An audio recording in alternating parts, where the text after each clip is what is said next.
नमस्कार कार्यक्रम को स्वागत। निर्वाचन समय जिते पाखे आसूची भारत वर्ष में गणमाध्यम गुड़िक आक्रमण से बढ़ी बढ़ी चली।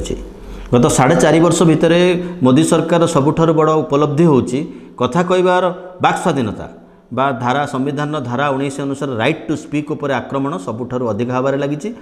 गणमाध्यम हो सोशल मीडिया हो सबुठारे मुक्त मत विनिमय को आक्रमण होती। केवल गणमाध्यम नुहे से कथा विभिन्न इन्स्टिट्यूशन में घटी से कथा जेएनयू रे घटी जेकोसी अवस्था सरकार सहित सहावस्थान रखु ना सरकार चामचागिरी सरकार गोड़ाणिया हो कथा कहबार शक्ति विरोध कर शक्ति को आक्रमण होती। किछि दिन तले मास्टर स्ट्रोक नामक एक कार्यक्रम देखा एबीपी संस्थार 3 जन सांबादिकों को हठात कार्य अंतर कर दि जाएगी। एमिति कि प्रतियोगिता प्रवणतार चामचागिरी जितेबाला कॉर्पोरेट हाथ को गणमाध्यम आसी से लाभ ही है। प्रथम जिनिस गणमाध्यम प्रथम मूल्यबोध रही जाइए बहुत पछरे किए गणमाध्यम तैयारी करिसेंती निजर दुर्नीति को निजर भ्रष्टाचार को निजर कलाधन को घंट घोड़ाई और सबुठार गणमाध्यम कहले एठी आमे वैद्युतिक गणमाध्यम को अधिका बुझाऊँ। लेखा गणमाध्यम छापा गणमाध्यम किछिटा बाक स्वाधीनता रही किंतु वैद्युतिक गणमाध्यम पाखापाखि 20 भाग जहाँकि मुक्त स्वर रही मुक्त कंठ रही लोकों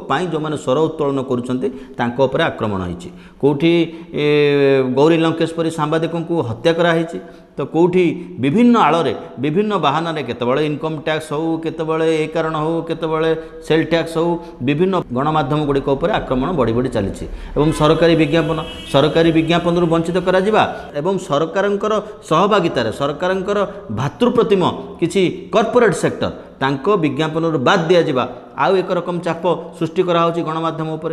गणमाध्यम किए चाकरी करिवो किए न करिवो यह निश्चित भाव में मालिकर निष्पत्ति बा मैनेजमेंट बा परिचालना कमिटीर निष्पत्ति से किसी अस्वीकार करिवार नहीं किंतु गणमाध्यम मुख्य कथा होची पछरे पड़ जाइथिबा लोकों कथा कहवा। भारत वर्ष में प्रेस स्वाधीनता रैंक रे आमर स्थान रही 136 पाकिस्तान आमर टिके तलक रही 137।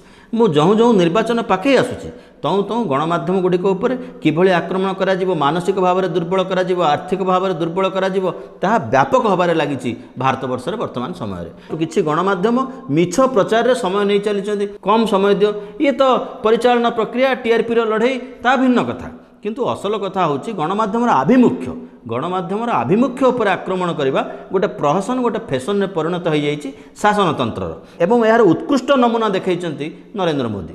हो रहा है विकास होगा विकास रखो विश्वास ये सब प्रश्न पचार समय लोकों पाखे आसी पहुँची। सरकार उपलब्धि जीएसटी सरकार उपलब्धि विमुद्रीकरण सरकार उपलब्धि जातीयतावाद सरकार उपलब्धि मॉब लिंचिंग सरकार उपलब्धि सांप्रदायिकतावाद घृणा विस्तार करने सरकार उपलब्धि शिक्षानुष्ठान उपर आक्रमण करने शिक्षा विभाग में आक्रमण करने शिक्षार घरोईकरण करने साधारण लोकों को शिक्षार साधारण गरीब दलित आदिवासी श्रेणी लोकों को उच्च शिक्षा साधारण शिक्षार वंचित करने ये सब सरकार उपलब्धि। चाषी आत्महत्या बढ़ी लोकों पीवा पानी समस्या सृष्टि ये सब हूँ केंद्र सरकार उपलब्धि एवं से दृष्टि एड़े जावाई गणमाध्यम उपर वैद्युतिक गणमाध्यम उपर सबुठार अधिक चाप पड़ी वैद्युतिक गणमाध्यम अल्प समय मध्य लोकों को प्रभावित करिवार जेहेतु क्षमता रखी सबुठार अधिक आक्रमण होती। वर्तमान समय जार सबुठार बड़ उदाहरण देखा मिली मास्टर स्ट्रोक नामक कार्यक्रम दौथुवा पुण्य प्रसून वाजपेयी एबीपी न्यूज पुण्य प्रसून वाजपेयी और सहयोगी मानक हठात कार्य अंतर कर दि जाइए। यार प्रभाव साधारण जनता पड़ुची जो माने लोकंकर कथा प्रश्न उठाउथिले जो माने लोकंकर समस्या कथा कहउथिले एवं सरकारकर मिछ प्रचार को जो माने जवाब दउथिले बा लोकों को देखौथिले कला को किभली भाव में धड़ा करी चित्रित करा जाए एवं जहाँ आलोचना होची तार मुख्य कारण होची पुण्य प्रसून वाजपेयी उपर आक्रमण हबार बा पुण्य प्रसून वाजपेयी चाकरी जीवा पछरे जो मुख्य कारण रही बोली आलोचना होची से कारणटी होची अल्प दिन तले प्रधानमंत्री नरेंद्र मोदी छत्तीसगढ़ किसी महिला चाषी सहित मत विनिमय करते से दिल्ली रे थिले एमाने छत्तीसगढ़ रे थिले एवं मोदी पचारे लाभ होची ना नहीं चाषर आय 2 गुणा होची ना नहीं महिला जनक कहले हाँ 2 गुणा होची एवं पुण्य प्रसून वाजपेयी टीम जितेबाला एबीपी कैमेरा टीम जाई घरे पहुँचला जना पड़ा जे दिल्ली किसी बाबू आसी से मैंने कही तुमको प्रधानमंत्री यही पचारे तुम यही उत्तर दब आम स्थानीय बीजेपी नेता मैंने आमको से करने आम से करूँ चाष सहित असल कथा चाषर लाभ सहित आम वक्तव्यर कौन संपर्क ना एक कथा जना पड़ा चाप बढ़िबार लगिला एवं स्थितावस्था सहित सहावस्थान रखा किछि बोलकरा चामचा सांबादिक तैयारी करिबा किछि बोलकरा चामचा संवाद सरबराह संस्था तैयारी करिबा वर्तमान एक प्रवणतार परिणत होइछि एवं किछि लोक प्रश्न करि पारन्ते एकथा कोन 4.5 वर्ष आगुरु नथिला वर्तमान उत्तर होछि आमे भी को अवस्था रे पहुंचिछे को समय रे पहुंचिछे गणमाध्यम उपर आक्रमण बढ़िछि ना कमिछि तो जो गणमाध्यमर दायित्व होछि लोकंक कथा कहबा जो गणमाध्यमर दायित्व होछि पछरे पडिथिबा लोकंकर स्वर उत्तोलन करिबा ता उपर चाप पडिछि एवं जहा समाज पई गणतंत्र पई निश्चित भाव में एक विपरीत लक्षण एवं जो बोलकरा गणमाध्यम माने अछंती से माने किभली भाव में देश को विभ्रांत करिसंती से कथा न देखिले ए कथा को धरिबे नाही एवं गणमाध्यम माने किछि टंका पई किभली मुंड बिकंती किभली जातीयतावाद किभली सॉफ्ट हिंदुत्वर कथा कहंती किभली ध्रुवीकरण करबा पई भोटर को लोकंक भीतर ध्रुवीकरण करबा पई प्रस्तुत अछंती से कथा कोब्रा पोस्ट स्टिंग ऑपरेशन 136 देखिले जना पड़िबो जहा कि यूट्यूब रे उपलब्ध भारत वर्षर बहुत बड़ बड़ गणमाध्यम किछि टंका पई हाथ पतौचंती एवं आम ओडिसा रो मध्य जी कलिंगर ना ए तालिका भितर रहिछि एवं जी कलिंग हो जी टीवी रो सही गोष्ठी जो जी टीवी रो सांबादिक जेतेबेले विमुद्रीकरण हला धाड़ी रे ठिया ही लोक मरुथिले जो विमुद्रीकरण रो फल उल्टा फलिला विमुद्रीकरण फल रे बाहर थिबा कला टंका तक बैंक को पळे आसिला लोक बाहर कामदाम छाड़ी फेरी आसिले एवं भारत वर्षर अर्थनीति की ओलटा मुहरे गति करला विमुद्रीकरण दिन ठारू सेही जेतेबेले लोक विमुद्रीकरण रो जंत्रणा भोगुथिले सेतेबेले से प्रचार करुथिले जे 2000 टंकिया नोट भितर गोटे चिप्स लागिछि से चिप्स सैटेलाइट सहित संपृक्त होछि एवं से सैटेलाइट मोदी घर को टेलीविजन रे चित्र पठाउछि जे 2000 टंका गुड़िक लोक कोटी कोटी कोटी कोटी रखिंट प्रधानमंत्री नरेंद्र मोदी खबर पाइबे एत हास्यास्पद घटना पर से टीवी चैनल प्रिय चैनल होगी एवं से जी टीवी चेयरमैन सुभाष चंद्रा आज राज्यसभा एमपी भाव पुरस्कार पाई एवं से पुरस्कार पाइबार आ गोटे कारण हूँ 2016 मसीहा फेब्रुआरी मसरे जेएनयू रे देशद्रोही आंदोलन बा जेएनयू रे देशद्रोही माने बढ़ुचंती देशद्रोही माने पढ़ुचंती बोली गोटे वक्तव्य गोटे पायरेटेड वीडियो प्रचार कला जो वीडियोर फोटो एक प्रकार थिला शब्द आनी आ गोटे जोड़ी दिगला एवं जेएनयू रे देशद्रोही कार्यक्रम चलती भारत वर्ष में स्थितावस्था विरुद्ध में जो छात्र आंदोलन मान मुंड टेकुंट एमाने सब देश विरोधी बोली प्रचार चलला जो प्रचार मुख्य थिला जी टेलीविजन एवं से वीडियो को नहीं आज जाए दिल्ली पुलिस कोर्ट को चार्जशीट दे पारुनी। आरएसएस संघ परिवार और भाजपा के लोगों के द्वारा हमारा यह कहकर के विरोध किया जा रहा है कि हमने देश के खिलाफ बोला है।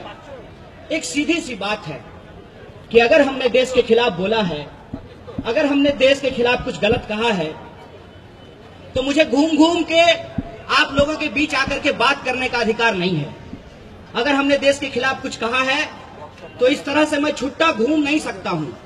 मुझे तुरंत पकड़ करके जेल में डालना चाहिए, नया धारा सेडिशन का लगाना चाहिए, पुलिस को तुरंत चार्जशीट फाइल करके हो सके तो मुझे गोली मारना चाहिए या फांसी पर चढ़ाना चाहिए। सवाल क्या है? सवाल यह है कि आरएसएस सच नहीं बोलना चाहती है, लेकिन हम सच बोलना चाहते हैं। बोलो साफ साफ कि तुम देश के खिलाफ नहीं, तुम आरएसएस के खिलाफ बोलते हो, इसीलिए तुम्हारे लिए काला रंग लेकर के आए हैं, काला झंडा लेकर के आए हैं। ये बात साफ साफ बोलो, झूठ मत बोलो, गुमराह मत करो। अगर तुम कहते हो कि तुम्हारा झूठ सच है तो फिर हम तुमसे सवाल पूछना चाहते हैं। राष्ट्रपति जी तुम्हारे, उपराष्ट्रपति जी तुम्हारे, प्रधानमंत्री जी तुम्हारे, गृह मंत्री जी तुम्हारे, तुम हमारे खिलाफ एक चार्जशीट नहीं फाइल करवा रहे हो। शर्म है तुम्हारे ऊपर, लानत है तुम्हारे ऊपर। तुमको चार्जशीट फाइल कराना चाहिए। और अगर तुम्हारे गृह मंत्री तुमको फिर से निंदा और कड़ी निंदा कहकर करके गुमराह कर रहे हैं तो तुमको मुंह काला करना चाहिए अपने गृह मंत्री का, अपने प्रधानमंत्री का और अपने आरएसएस और भाजपा के लोगों का। कन्हैया कुमार चैलेंज करुँच जदि मो विरुद्ध प्रमाण अच्छी तेज आनी देखा, तेज एक कला कहीं भारत वर्षर छात्र मान स्वर को दबाई देवार आवश्यकता कौन थी? आज अवस्था देखिले जना पड़े सरकार कहीं 2016 मसीह किसी टेलीविजन चैनल को माध्यम कर निज सपक्षवादी प्रचार कर लोकों भीतर विभेद सृष्टि करते। आज कौन है?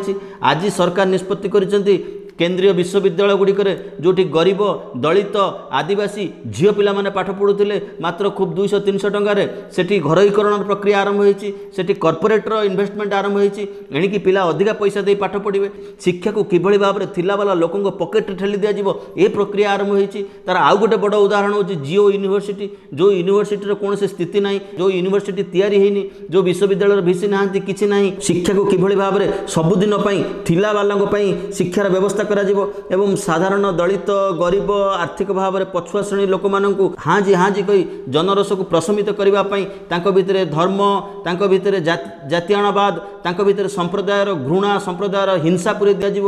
ଇଏ ହେଉଛି ବର୍ତ୍ତମାନ ଶିକ୍ଷାର ଉଦ୍ଦେଶ୍ୟ। ଏବଂ ସରକାର ଆଉ ଗୋଟେ ପଟେ ଚେଷ୍ଟା କରୁଛନ୍ତି କିମ୍ଭୂତ କିମାକାର ପୁରାଣ ଗପକୁ ଆଣିକିରି ଶିକ୍ଷାରେ ପ୍ରବେଶ କରାଇବେ। ଗଣେଶଙ୍କ ହାତୀମୁଣ୍ଡ ପ୍ଲାଷ୍ଟିକ ସର୍ଜରୀ ଥିଲା ଏବଂ କୁନ୍ତୀଙ୍କ ଶତପୁତ୍ର ଟେଷ୍ଟ ଟ୍ୟୁବ୍ ବେବି ଥିଲା। କର୍ଣ୍ଣର ଜନ୍ମ ଟେଷ୍ଟ ଟ୍ୟୁବ୍ ମାଧ୍ୟମରେ ହେଇଥିଲା ଏବଂ ଏଥିପାଇଁ ନେହେରୁ ଦାୟୀ, ଏଥିପାଇଁ ଗାନ୍ଧୀ ଦାୟୀ। ନିଜର ଅପାରଗତାକୁ ଘଣ୍ଟ ଘୋଡ଼ାଇବା ପାଇଁ ସରକାର ଯେଉଁ ପ୍ରଚାର କରୁଛନ୍ତି, ଗୋଟେ ପଟେ ଶିକ୍ଷାର ଘରୋଇକରଣ ଏବଂ ଶିକ୍ଷାର ଗରିକକରଣ, ଶିକ୍ଷାର ମିଥ୍ୟାକରଣ କରାଯାଉଛି, ସେପଟେ ଆଉ ଗୋଟେ ପଟେ ଇତିହାସର ବିକୃତିକରଣ କରାଯାଉଛି ଏବଂ ଶିକ୍ଷାକୁ ଘରୋଇ ବ୍ୟବସାୟୀଙ୍କ ହାତରେ ଟେକି ଦିଆଯାଇ ମାନେ ଗରିବ ଲୋକ, ସାଧାରଣ ଗରିବ ଖଟିକିଆ ମଣିଷକୁ ସବୁଦିନ ପାଇଁ ଶିକ୍ଷା ବ୍ୟବସ୍ଥାରୁ ବଞ୍ଚିତ କରାଯାଉଛି। ଏ ପ୍ରକ୍ରିୟା ଯେତେବେଳେ ଦ୍ରୁତ ହୋଇଛି ସେତେବେଳେ ତାର ଆନ୍ଦୋଳନ ଆରମ୍ଭ କରିଥିଲେ, ତା ବିରୁଦ୍ଧରେ ଆନ୍ଦୋଳନ ଆରମ୍ଭ କରିଥିଲେ, ତା ବିରୁଦ୍ଧରେ ଜନମତ ତିଆରି କରିଥିଲେ କହ୍ନେୟା କୁମାର। ଏବଂ କହ୍ନେୟା କୁମାର ତିଆରି ହେବା ଆଗରୁ, କହ୍ନେୟା କୁମାର ଜେଏନ୍ୟୁ କ୍ୟାମ୍ପସରେ ଆନ୍ଦୋଳନ ଆରମ୍ଭ କରିବା ପୂର୍ବରୁ ହାଇଦ୍ରାବାଦଠାରେ ଜାତୀୟତାବାଦକୁ ନେଇ ଜଣେ ଦଳିତ ଛାତ୍ରଙ୍କର ଆତ୍ମହତ୍ୟା ଭଳି ଘଟଣା ଘଟିଛି, ଯେଉଁ ଘଟଣାରେ ସିଧାସଳଖ ଭାବରେ ତତ୍କାଳୀନ ଶିକ୍ଷାମନ୍ତ୍ରୀ ବା ତତ୍କାଳୀନ HRD ମାନବ ସମ୍ବଳ ବିକାଶ ମନ୍ତ୍ରୀ ସ୍ମୃତି ଇରାନୀ, ସେଠିକାର ଭିସି ଏବଂ ସେଠିକାର ବିଜେପି ସାଂସଦମାନେ ଦାୟୀ ରହିଛନ୍ତି। ଭାରତବର୍ଷରେ ଧର୍ମକୁ ନେଇ, ଜାତିକୁ ନେଇ ଭାଗ କରିବାର ବ୍ୟବସ୍ଥା ଚାଲିଛି ସରକାରଙ୍କର। ଠିକ୍ ସେତିକିବେଳେ କହ୍ନେୟା କୁମାର ତିଆରି ହୋଇଥିଲେ ଏବଂ କହ୍ନେୟା କୁମାରଙ୍କୁ ଦେଶଦ୍ରୋହୀ କରିବା ପାଇଁ, ଦେଶଦ୍ରୋହୀର ଚିତ୍ର କରିବା ପାଇଁ ବା ଭାରତବର୍ଷର ସାମଗ୍ରିକ ଭାବରେ ଛାତ୍ର ଆନ୍ଦୋଳନ, ଯେଉଁ ଆନ୍ଦୋଳନ ଛାତ୍ରଙ୍କ ହକ୍ ପାଇଁ, ସମାଜର ହକ୍ ପାଇଁ, ସମାଜର ପରିବର୍ତ୍ତନ ପାଇଁ, ସମ୍ବିଧାନର ସୁରକ୍ଷା ପାଇଁ ଏକ ମୋଡ଼ ନେଉଥିଲା ଭାରତବର୍ଷରେ। ଅବଶ୍ୟ ମୋଡ଼ ନେଇ ସାରିଛି। ଯାହାକୁ ଯେତେ ଦବାଯିବ, ଯାହାକୁ ଯେତେ ଚାପ ପଡ଼ିବ, ସେ ସେତେ ଭାବରେ ସଂଗଠିତ ହେବ ଏବଂ ସତ ସବୁବେଳେ ସାମ୍ନାକୁ ଆସିବ। ସେଇଥିପାଇଁ ତ ଆଜି ଯଦିଓ ଜିଟିଭିର ମାଲିକ ସୁଭାଷ ଚନ୍ଦ୍ର ଯାଇକି ରାଜ୍ୟସଭାରେ ବସିଛନ୍ତି, କିନ୍ତୁ ଦିଲ୍ଲୀ ପୋଲିସ ଏପର୍ଯ୍ୟନ୍ତ ଦେଇପାରୁନାହିଁ, ରିପୋର୍ଟ ଦେଇପାରୁନାହିଁ, ଚାର୍ଜସିଟ୍ ଦେଇପାରୁନାହିଁ। କାରଣ ଯେଉଁଦିନ ଚାର୍ଜସିଟ୍ ଦେବେ ସେଇଦିନ ଜିଟିଭି ବ୍ଲାକ୍ଆଉଟ୍ ହେବ ବା ସେଦିନ ଜିଟିଭି ଚୋର ଶୈତାନ ବୋଲି ଜଣାପଡ଼ିବ। ସେଥିପାଇଁ ସରକାର ଯେଉଁ ମିଡ଼ିଆକୁ ହାତରେ ରଖିବା ପାଇଁ, ମିଡ଼ିଆରେ ଚାପ ପ୍ରୟୋଗ କରିବା ପାଇଁ କିଣା ମିଡ଼ିଆ, ଗୁରୁଣ୍ଡୁଥିବା ଲୋକ, ଗୁରୁଣ୍ଡୁଥିବା ବୁଦ୍ଧିଜୀବୀଙ୍କୁ ତିଆରି କରିଛନ୍ତି, ତାର କୁପ୍ରଭାବ ସାଧାରଣ ଲୋକ ଉପରେ ନିଶ୍ଚିତ ଭାବରେ ପଡ଼ିବ। କାରଣ ମିଡ଼ିଆ ବଞ୍ଚିଲେ ଚାଷୀ ଆତ୍ମହତ୍ୟାର କଥା କହିବ, ମିଡ଼ିଆରେ ସ୍ୱାଧୀନ ସ୍ୱର ଆସିଲେ ସାଧାରଣ ବର୍ଗର ପାଠ ପଢ଼ିବା କଥା କହିବ, ମିଡ଼ିଆରେ ସାଧାରଣ ବର୍ଗର ସ୍ୱର ଆସିଲେ ଦୁର୍ନୀତି କଥା କହିବ। ଆଜି ତ ଭାରତବର୍ଷରେ ଦେଖିବାକୁ ହେବ 1998 ମସିହାରୁ 2009 ମସିହା ପର୍ଯ୍ୟନ୍ତ ଯେତେ କର୍ପୋରେଟ୍ ଫଣ୍ଡିଂ ଆସିଛି ନିର୍ବାଚନ ପାଇଁ, ସବୁଠାରୁ ଅଧିକା ଫଣ୍ଡିଂ ଆସିଛି 2014 ମସିହାରେ। ଗୋଟିଏ ନିର୍ଦ୍ଦିଷ୍ଟ ଦଳକୁ ସେ ଫଣ୍ଡିଂ ଯାଇଛି। ତେବେ ସେ ଫଣ୍ଡିଂ ଦେଉଛି କିଏ, କାହିଁକି ଦେଉଛି, ସରକାରୀ ପ୍ରଚାର, ସରକାରୀ ଦଳର ପ୍ରଚାର ସମାବେଶ ଏତେ ବ୍ୟାପକ ଭାବରେ କେମିତି ହେଉଛି, ସେ ଅର୍ଥ କେଉଁଠୁ ଆସୁଛି, ଏ ତ ସାଧାରଣ ଲୋକର ପ୍ରଶ୍ନ, ଏ ତ ସାଧାରଣ ଲୋକର ଅର୍ଥ। ଆଜି ସାରା ବିଶ୍ୱରେ ପେଟ୍ରୋଲର ଦର ସବୁଠାରୁ ଶସ୍ତା ହେଲାବେଳେ ଭାରତବର୍ଷରେ ଐତିହାସିକ ଭାବରେ ମହଙ୍ଗା କାହିଁକି ହେଇଛି? ଏବଂ ସେ ଯେଉଁ ପଇସା ଲୋକ ଦେଉଛି, ଯେଉଁ ଦର ବୃଦ୍ଧି ଘଟିଛି ପେଟ୍ରୋଲ ପରିବହନ ଦାମ ବଢ଼ିବା ପାଇଁ, ଯେଉଁ ତେଲ ପକାଇଲା ବେଳେ ଆମେ ଯେଉଁ ଅଧିକା ପଇସା ଦେଉଛେ, ସେ ପଇସା କେଉଁ ବାଟରେ ଖର୍ଚ୍ଚ ହେଉଛି, କାହିଁକି ଖର୍ଚ୍ଚ ହେଉଛି, ଏସବୁ ପ୍ରଶ୍ନ ପଚାରିବାର ସମୟ ବର୍ତ୍ତମାନ ଆସି ପହଞ୍ଚିଛି। ଏବଂ ଯେଉଁ 2014 ମସିହାରେ ଯେଉଁ ପରିବର୍ତ୍ତନ, ଯେଉଁ ଆଛେ ଦିନର କଥା ଆସିଥିଲା, ସେ ଆଛେ ଦିନ କେଉଁଠି ପହଞ୍ଚିଛି, ସେ ପ୍ରଶ୍ନ ପଚାରିବାର ସମୟ ଆସିଛି ପ୍ରତ୍ୟେକ ନାଗରିକଙ୍କ ପାଖରେ। ଏ ସମୟରେ ମିଡ଼ିଆର ଦାୟିତ୍ୱ ବଢ଼ିଛି ଏବଂ ଯେତେବେଳେ ମିଡ଼ିଆର ଦାୟିତ୍ୱ ବଢ଼ିଛି ଏବଂ ସରକାରଙ୍କର ଉପଲବ୍ଧି କମି ଯାଇଛି, ସରକାରଙ୍କର ଉପଲବ୍ଧି ବିପରୀତ ହୋଇଛି, ସେତେବେଳେ ମିଡ଼ିଆ ଉପରେ ଆକ୍ରମଣ ହେବା ସ୍ୱାଭାବିକ। ସେତେବେଳେ ସମ୍ବିଧାନର ଧାରା 19 ରାଇଟ୍ ଟୁ ସ୍ପିକ୍ ବା କହିବାର ଅଧିକାରକୁ ସଂକୁଚିତ କରାଯିବାର ପ୍ରକ୍ରିୟା ମଧ୍ୟ ଚାଲିଛି। ଏ ଅବସ୍ଥା ଭାରତବର୍ଷରେ ଉଣାଅଧିକ ଥିଲା, କିନ୍ତୁ 2014 ମସିହା ପରେ ଏ ଯେଉଁ ଅବସ୍ଥା ଆସି ପହଞ୍ଚିଛି, ହିନ୍ଦୁତ୍ୱବାଦୀ ରାଜନୀତି ନାଁରେ, ଧର୍ମ ରାଜନୀତି ନାଁରେ, ସାମ୍ପ୍ରଦାୟିକତା ରାଜନୀତି ନାଁରେ, ଘୃଣା ରାଜନୀତି ନାଁରେ ଯେଉଁ ପ୍ରକ୍ରିୟା କେନ୍ଦ୍ର ସରକାର ଆରମ୍ଭ କରିଛନ୍ତି ବା ସରକାରୀ ବ୍ୟବସ୍ଥା ଆରମ୍ଭ କରିଛି, ତାହା ଅତୀତରେ କେବେ ଦେଖାଯାଇନଥିଲା। ଇଏ ଏମର୍ଜେନ୍ସିଠୁ ଆହୁରି ବଳିଯାଇଛି। ବର୍ତ୍ତମାନ ସମୟରେ ଦେଶର ସମସ୍ତ ନାଗରିକ ସତ୍ୟ ଏବଂ ମିଥ୍ୟା ଭିତରେ, ପ୍ରହେଳିକା ଭିତରେ ଫରକ ନ ଜାଣିପାରିବେ, ସେହି ବ୍ୟବସ୍ଥା ଚାଲିଛି କେନ୍ଦ୍ର ସରକାରଙ୍କ ତରଫରୁ। ସେଥିପ୍ରତି ସବୁ ନାଗରିକ ସଚେତନ ନ ରହିଲେ ଦେଶର ଗଣତନ୍ତ୍ର ଉପରେ, ଦେଶର ବ୍ୟକ୍ତିର ଅଧିକାର ଉପରେ, ନାଗରିକର ଅଧିକାର ଉପରେ ବିପଦ ଆହୁରି ମାଡ଼ି ବସିବ ଏବଂ ସାଧାରଣ ଲୋକ ନିଜ ଅଧିକାରରୁ, ଗଣତନ୍ତ୍ରକୁ ଉପଭୋଗ କରିବାରୁ ବଞ୍ଚିତ ରହିବ, ଏହା ସୁନିଶ୍ଚିତ। ରହିଲୁ, ନମସ୍କାର।